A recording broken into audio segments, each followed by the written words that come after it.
બધાને જય માતાજી, જય દાસારામ, જય સિયારામ. કેમ છો બધા મજામાં? તો ફરી એકવાર મારા ન્યૂ બ્લોગમાં બધાનું સ્વાગત છે. અમે લોકો પહોંચી ગયા છે પ્રયાગરાજ. તો તમે બ્લોગમાં કન્ટિન્યુ રહેજો.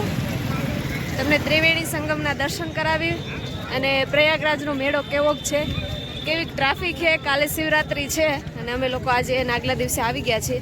તો તમે બ્લોગમાં કન્ટિન્યુ રહ્યો. તમને આજે પ્રયાગરાજના દર્શન અને ત્રિવેણી સંગમના દર્શન કરાવું. તો અમે પ્રયાગરાજમાં એન્ટર તો થઈ ગયા છીએ. ટ્રાફિક અહીંયા એટલું બધું છે નહીં.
પણ તમારે ત્રિવેણી સંગમના દર્શન કરવા જવા હોય તો આડા દિવસે દર્શન કરી આવજો. ક્યારેય પણ કુંભ મેળો હોય ત્યારે દર્શન કરવા ન જતા, કારણ કે બહુ હેરાન થશો.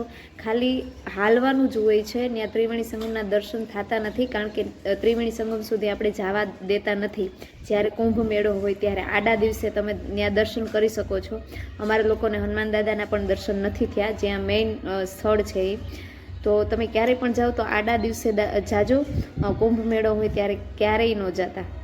તો અમને લોકોને ડૂબકી મારવાની હિંમત તો નહોતી થતી, પણ પરાણે ડૂબકી મારી અને પાછા ઘાયઘા નીકળી ગયા, કારણ કે ત્યાં બીજું કાંઈ ફરવા જેવું સ્થળ હતું નહીં.